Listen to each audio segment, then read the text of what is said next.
Alunos, caras alunas, honorável turma do Terceirão Tamandaré Meia, bom dia. Vamos para mais uma aula de Física 1, hoje envolvendo lançamento horizontal e oblíquo, que você pode acompanhar em sua apostila nas páginas 43 e 44. Então, vamos lá. Slide 2, a gente já começa com algo muito importante e básico, fundamental no lançamento oblíquo. Essa é uma experiência, não é um desenho meramente feito ou algo com abstração matemática tão somente. Isso é uma experiência, já foi feita em laboratório, lembrando que a física é uma ciência empírica. Então, isso aí é fruto de experiência feita num laboratório. Acontece exatamente o que está desenhado para você aí. 5 bolinhas foram lançadas do mesmo ponto, com a mesma velocidade inicial. As bolinhas são iguais, mesma massa, mesmo tamanho, só muda a cor, que não interfere em nada na experiência. 5 bolinhas foram lançadas, cada uma com um ângulo diferente. É para mostrar a você o seguinte: o que acontece quando num lançamento oblíquo você varia o ângulo de lançamento. A primeira coisa que você tem que perceber é a bolinha que foi mais longe. Foi justamente a bolinha azul. E quando você olha lá em cima da figura, você vê que o ângulo é de 45 graus. A primeira constatação visual, não demonstramos matematicamente ainda, é que o ângulo ideal é o ângulo de 45 graus. Outra coisa interessante que você tem que observar é a bolinha vermelha e a bolinha verde, que atingiram o mesmo alcance. As bolinhas verde e vermelha atingiram a mesma distância. Lembrando que a única coisa que mudou no lançamento foi o ângulo. A bolinha vermelha foi lançada num ângulo de 60 graus e a bolinha verde num ângulo de 30. E isso não é coincidência. Esses ângulos são complementares, ou seja, somando tem que dar 90 graus. 30 mais 60. Embora o desenho da bolinha amarela não tenha terminado, eu posso garantir a vocês que ela vai cair exatamente no mesmo ponto da bolinha laranja. É que o desenho não foi terminado, mas veja só novamente. A bolinha amarela foi lançada com 75 graus e a bolinha laranja com 15. Também nesse caso, 15 mais 75 dá 90 graus. São ângulos complementares e agora você já sabe algo importantíssimo. Sempre determinam o mesmo alcance. Se isso não acontecer numa experiência, é porque alguma coisa foi feita de errado pelo experimentador. A terceira coisa que eu quero falar para você desse slide 2 é uma fórmula que você pode encontrar a demonstração dela em qualquer livro de física ou mesmo na internet. Não vamos nos perder tempo com a demonstração. É a fórmula do alcance. O alcance vai ser a velocidade inicial ao quadrado multiplicado pelo seno do dobro do ângulo dividido pela aceleração da gravidade. Veja aí.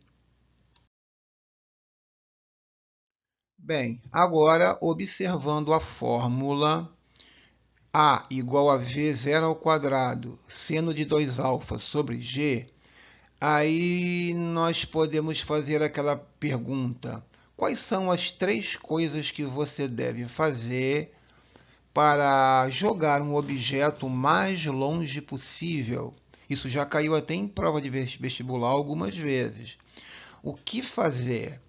Primeira coisa é observar que a fórmula é uma fração. Alguns dados estão no numerador e tem um dado no denominador. E você sabe que se você quer aumentar a fração, você deve aumentar o numerador. Se você quer aumentar a fração, você também pode diminuir o denominador. Beleza, só que o denominador não pode ser diminuído, é a aceleração da gravidade. A não ser que você vá para um lugar bem alto, vá para o Pico Everest, por exemplo. Porque quanto mais alto, quanto mais afastado da superfície da Terra você está, menor é a gravidade. E aí você conseguiria, então, um menor denominador, uma maior fração. O objeto iria mais longe, né? Sem contar que ele levaria mais tempo caindo, né? Beleza. A segunda coisa a fazer é óbvia, é aumentar a velocidade inicial. Claro, quanto mais velocidade você der, mais longe a bolinha vai. E a terceira é escolher o ângulo ideal. O ângulo ideal nós já vimos, que é 45 graus. Sabe por quê? Porque se nessa fórmula você botar 45 graus no lugar de alfa, esse 45 fica multiplicado por 2. Vai dar 90 graus. E o seno de 90 graus é o maior seno possível, 1. Não existe seno maior do que 1, e é o seno de 90 graus. Então, conclusão. Quais são as 3 coisas que você deve fazer para mandar um objeto o mais longe possível? Buscar um lugar onde a gravidade seja menor, lançar com a maior velocidade possível e escolher adequadamente o ângulo de 45 graus. E você vai ver aí o que eu acabei de falar com relação ao 45 graus.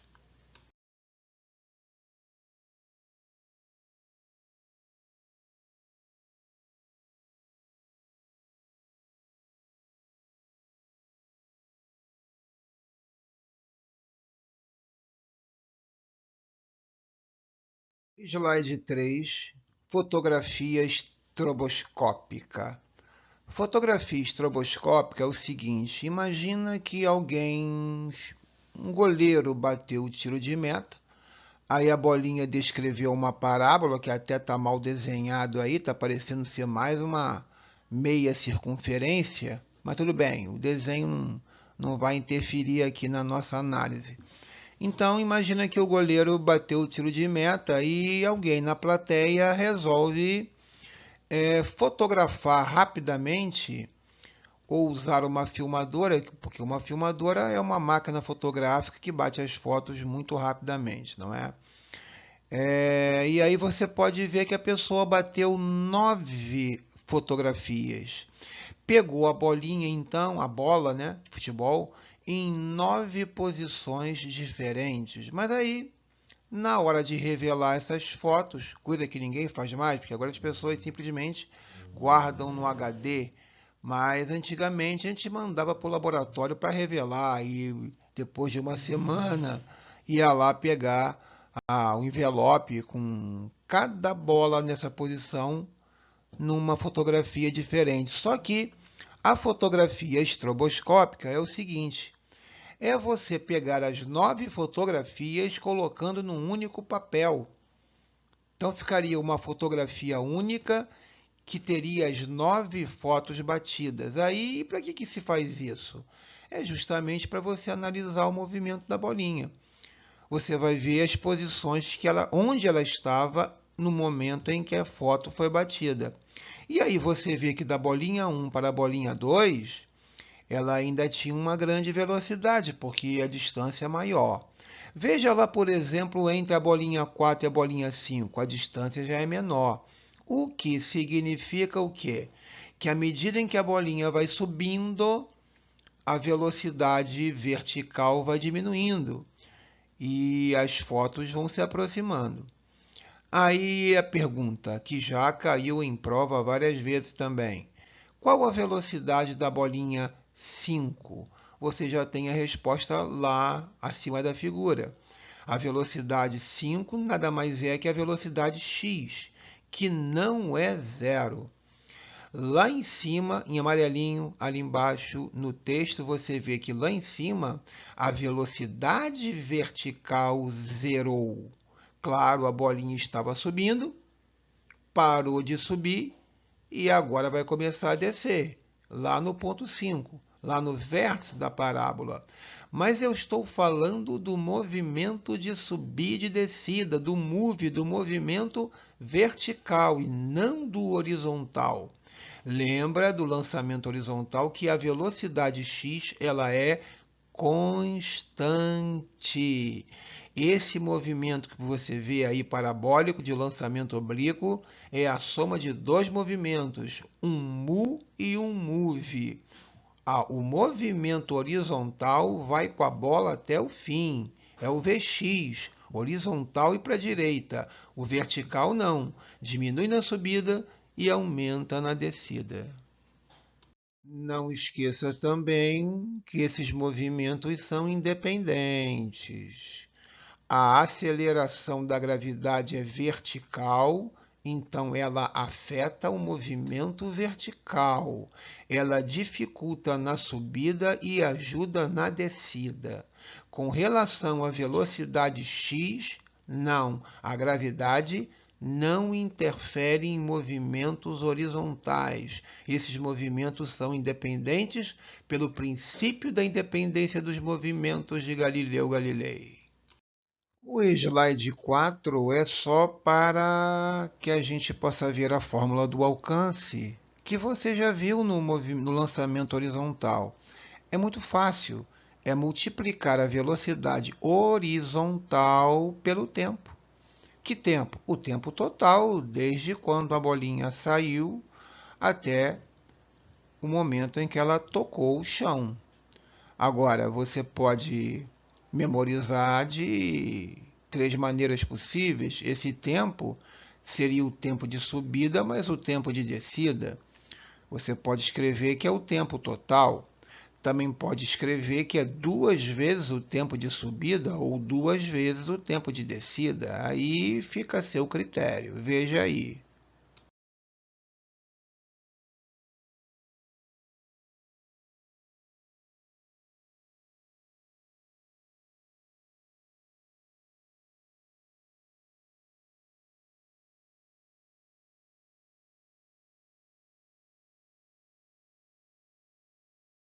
Bem, no slide 5 já nos preparamos para os exercícios. É só você observar que logo no lançamento o ângulo é alfa. A velocidade inicial que você deu à bolinha é v0, mas essa velocidade pode ser decomposta em vx e vy.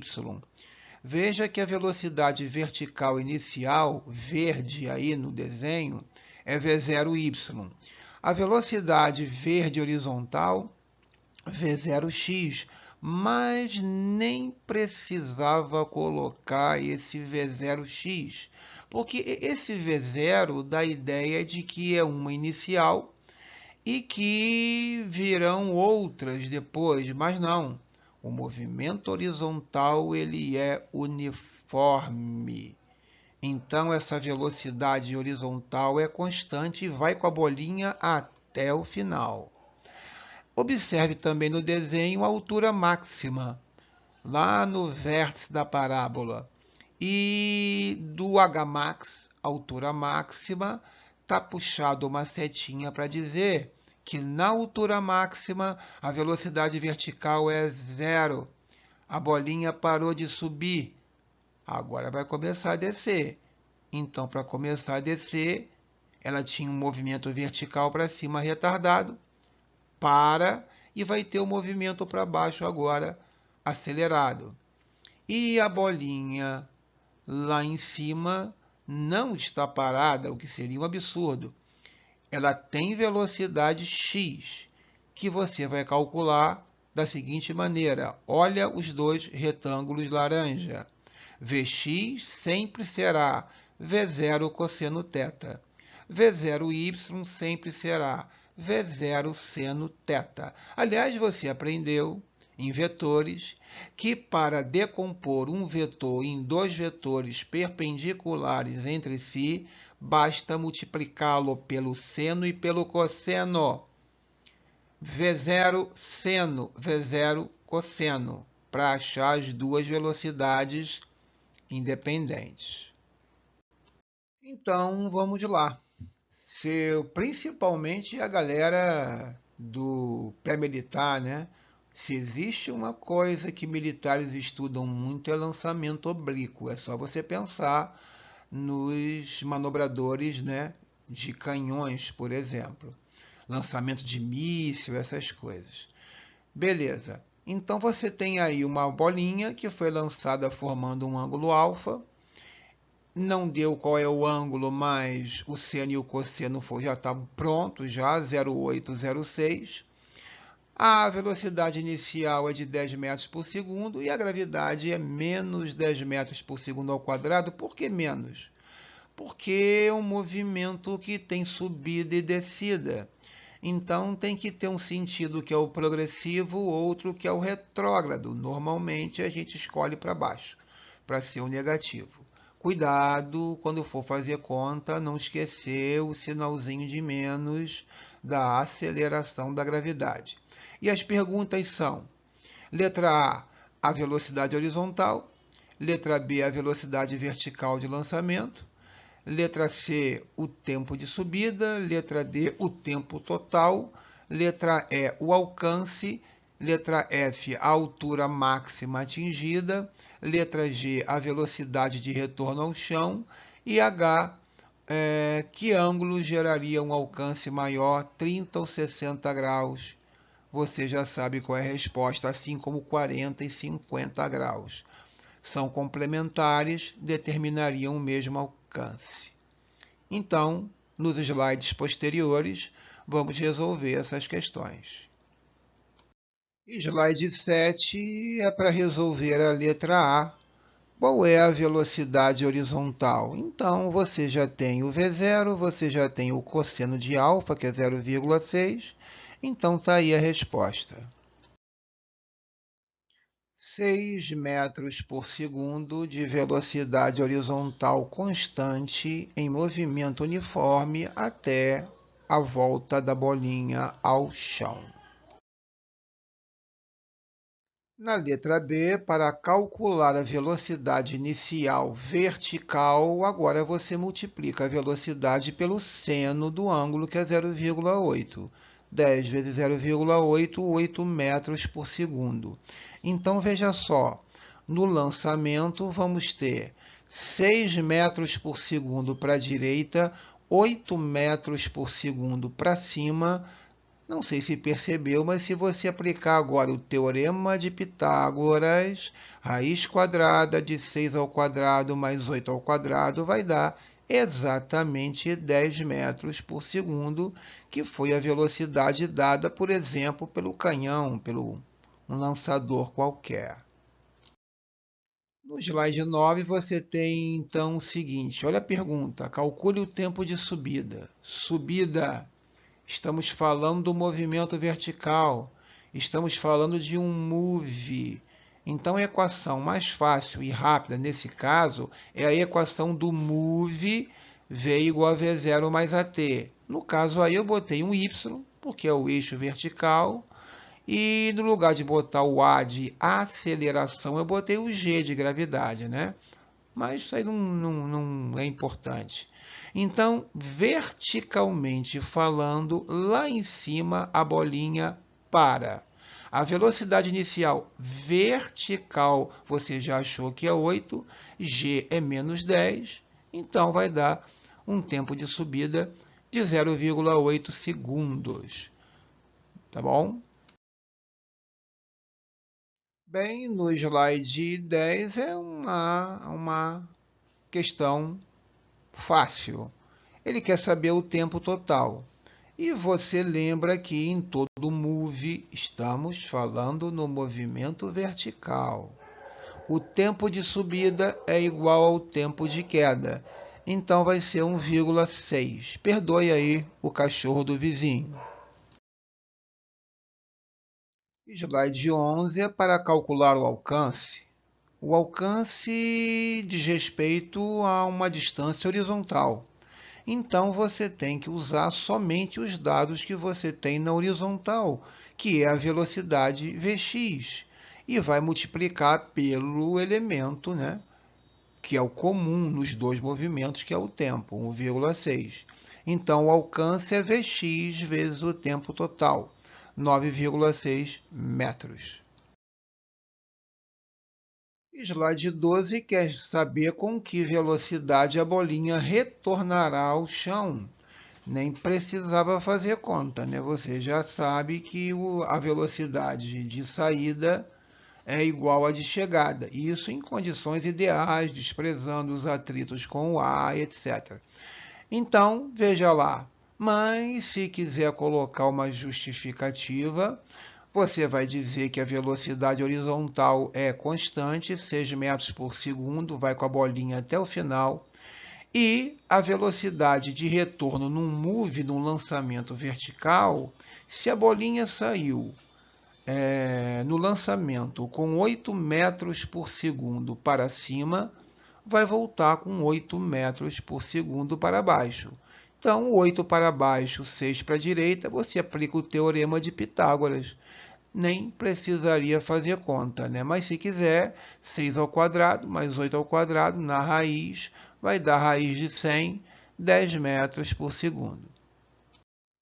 Slide 13, letra G.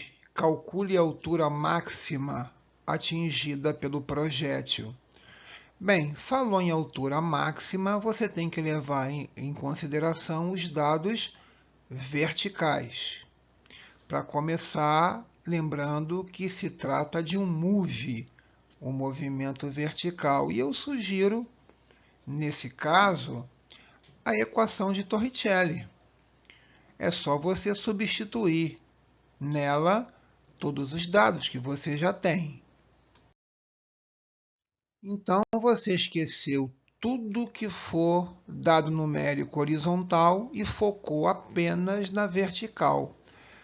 A velocidade vertical de lançamento é 8 metros por segundo. Lá em cima, a velocidade vertical é 0, a gravidade é menos 10. Então, veja aí a solução. 0 ao quadrado é 8 ao quadrado, mais 2 vezes a gravidade, que é menos 10, a altura máxima, 3,2 metros. Essa pergunta no slide 14 já foi respondida no slide 2, não é? Você já sabe, te mostrei a fórmula V0 ao quadrado, seno de 2α sobre g. E você já sabe que 30 e 60 graus são ângulos complementares, logo o alcance será o mesmo. No slide 15, na letra I, nós até já resolvemos, já respondemos a essa questão lá no segundo slide, observando a fórmula geral do alcance, alcance igual a V0 ao quadrado seno de 2α sobre g, aquela pergunta, os três procedimentos que você deve fazer, executar, né, para que o objeto vá o mais longe possível. Aí está a resposta que nós até já vimos. Encontrar um local onde g seja menor, lançar com a maior velocidade que você puder e numa inclinação que seja o ideal, 45 graus. Nesse ponto, eu peço que você pause a apresentação para fazer o exercício 4 da página 51, o exercício 14 da página 52 e tente fazer o mais difícil, que é o exercício 15 da página 52. Tá bom? Depois voltamos, então, porque as correções comentadas estarão depois aí nos próximos slides. No slide 16, nós também já resolvemos essa pergunta, né? Você já sabe que o ângulo ideal é 45 graus, porque quando você coloca 45 graus no θ, fica 45 graus vezes 2, que dá 90, e o seno de 90 graus dá 1, que é a maior possibilidade que você tem para o seno. Então, fechamos. Slide 17, questão 4 da página 51, ela foi escolhida não por ser difícil, mas porque ela fala de uma armadilha antiga, muito comum em vestibular de física. É uma menção a 3 tipos de velocidade que muitas vezes você pode confundir: a velocidade escalar, a velocidade vetorial e a velocidade angular, principalmente quando estamos falando de movimento curvo. Nem é o caso da questão, mas eu estou aproveitando para relembrar isso. Se você olhar nos dois desenhos, na animação e no desenho, você vai ver que mesmo que seja um MCU, um movimento circular uniforme, a velocidade muda. Veja que no desenho, velocidade A aponta para cima, meio que ali no sentido nordeste. A velocidade B já é para a direita, leste. E a velocidade C já é meio que entre o sul e o leste, sudeste. Então, mesmo que você saiba que o valor é o mesmo, 5 metros por segundo, 5 metros por segundo, 5 metros por segundo. Você pode dizer que é um movimento uniforme. Por quê? Porque a velocidade escalar, ou seja, o número, o valor, permaneceu o mesmo. Você pode dizer que é um MCU também, porque nessa situação você vai ter ângulos iguais em tempos iguais. Então, a velocidade angular é constante. Ângulos iguais em tempos iguais. É aquele ômega, aquela letra grega. Agora, o que você não pode dizer é que seja um MRU. Não é retilíneo esse movimento, porque para ser um MRU, não basta o valor numérico da unidade, da velocidade ser constante. Não basta ser 10 metros por segundo, 10 metros por segundo, 10 metros por segundo. Para ser um MRU, é obrigatório também que a direção e o sentido não variem. Então, teria que ser, por exemplo, 10 metros por segundo, sempre no sentido horizontal, sempre voltado para a direita. Então, cuidado quando fala a velocidade é constante. Qual? Qual delas? É só a escalar? Ou é a vetorial? Ou é a angular? Perfeito? É por isso que nessa questão, estou vendo aqui, questão 4, página 51, você vai marcar a letra C. Tem que ser retilíneo o movimento, porque ele diz que a velocidade vetorial é constante. Se a velocidade vetorial é constante, significa que tudo nela é constante. Valor numérico, unidade, direção e sentido. Tá bom? Questão 14, na página 52, é uma questão fácil, mas também contém uma pequena armadilha muito cobrada em vestibular, que é essa pergunta simples. Ele deu a velocidade de lançamento, 50 metros por segundo, o ângulo alfa entre ela e a horizontal é 60 graus, já dá para você imediatamente calcular a velocidade horizontal.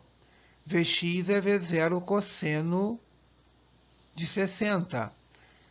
V0 é 50, o cosseno de 60 é meio, resposta 25 metros por segundo, que é a velocidade horizontal ao longo de toda a trajetória. Isso inclui o ponto mais alto. Lembrando mais uma vez que no ponto mais alto tem uma velocidade que anula. Sim, é a vertical. No slide 19, a gente vê a última questão dessa aula, a questão 15 da página 52, que é uma questão mais complicada, né? Para ajudar a entender o enunciado, eu coloquei esse desenho aí para você. Mas tem um detalhe. Para poder fazer esse desenho, eu tive que fazer umas contas. Porque a gente não, de olho assim, de imediato, lendo a questão, não dá para saber onde está o tal obstáculo, né? Se ele está na primeira metade da parábola ou se está na segunda. Será que a bolinha passa por ele na subida ou já descendo? Ou será que ele está bem no meio? E outra coisa, será que a bolinha vai passar por ele ou vai colidir com ele? Então, a gente tinha que fazer umas contas para poder ter certeza que o desenho aí é esse. Que contas eu fiz? Bem, a questão diz que o obstáculo está a 64 metros do ponto de lançamento. Eu tinha que descobrir qual é o alcance total. Todo o alcance percorrido pelo projétil. E aí eu fiz as contas e descobri que do lançamento até a metade tinha mais do que 64 metros. Aí eu pude colocar o desenho do obstáculo antes, na primeira metade. E eu também precisava saber se o projétil vai passar, né? Passaria, melhor dizendo, por cima do obstáculo ou se iria colidir com ele. Depois que eu fiz todas as contas, aí é que eu fiz o desenho e coloquei aqui na frente. E eu vou te mostrar como eu fiz as contas. E uma observação aqui. É só você imaginar que esse obstáculo seja um morro. Em cima desse morro estão os soldados aliados que estão trocando tiros com os inimigos do outro lado do morro. E aí então entra a artilharia, que deve lançar os projéteis passando por cima do morro para não atingir os soldados aliados. Então você já percebe que esse tipo de questão era muito comum de ter que ser resolvida numa batalha, né?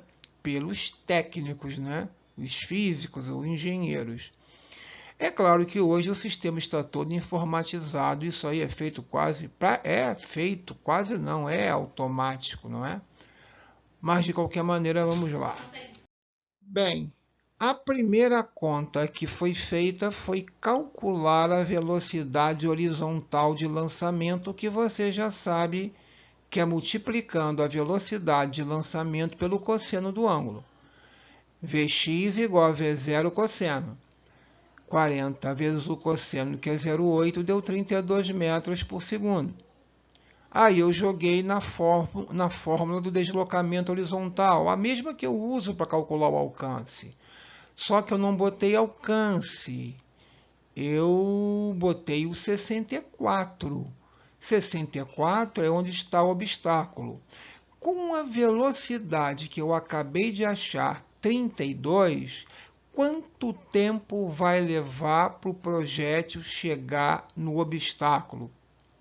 Ou colidindo com ele, ou acima dele, mas na mesma linha horizontal.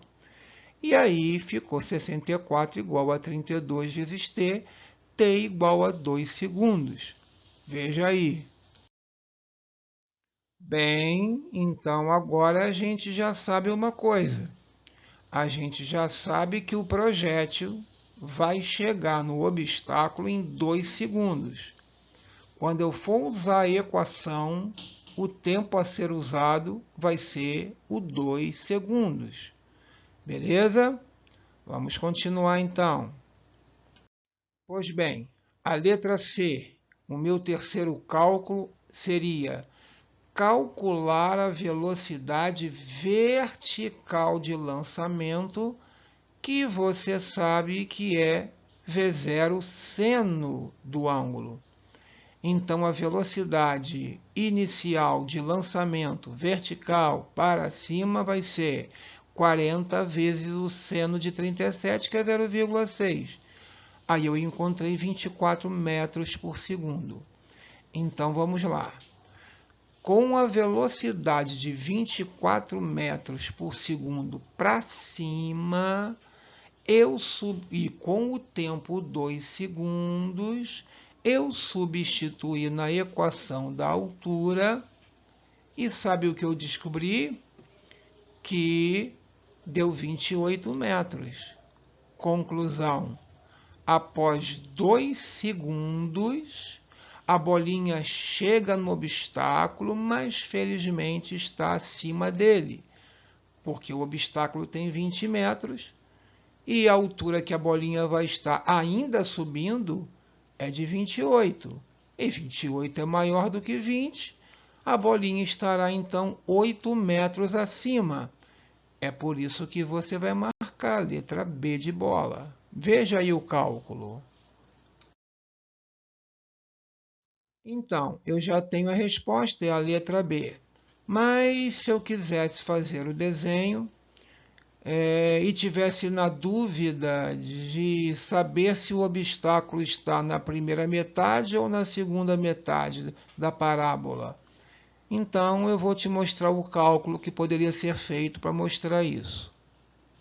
Veja no slide seguinte e... Então, veja a conta que foi feita. V igual a V0 mais GT. A velocidade lá em cima, vertical, é 0. A de lançamento é 24. A gravidade é menos 10. Você vai concluir que o tempo de subida é 2,4 segundos. Com 2,4 segundos da subida, você pode achar o tempo total e o alcance. Então, se o tempo de subida é 2,4, de descida também, o tempo total para subir e descer é de 4,8. 4,8 multiplicado pela velocidade horizontal, que nós já calculamos, é 32. Olha o que dá. 153,6 metros é o alcance total. A metade disso é 76,8. Só que o obstáculo, lembra do obstáculo? Ele está a 64. Então, a partir daí, eu pude desenhá-lo na primeira metade e não na segunda. Então, aí eu pude fazer o desenho finalmente, sabendo que o obstáculo está na primeira metade e não na segunda. Veja então que eu desenhei o obstáculo a 64 metros. Mostrei para você que metade do alcance é 76,8 e que a bolinha passa por cima do obstáculo no instante 2 segundos. E aí, então, colocando o desenho melhorado. É por isso que se a bolinha está no 28 metros em cima do obstáculo que está a 20, que tem 20 metros, então a resposta é 8. Ficamos por aqui, maneiros. Um bom dia para todos.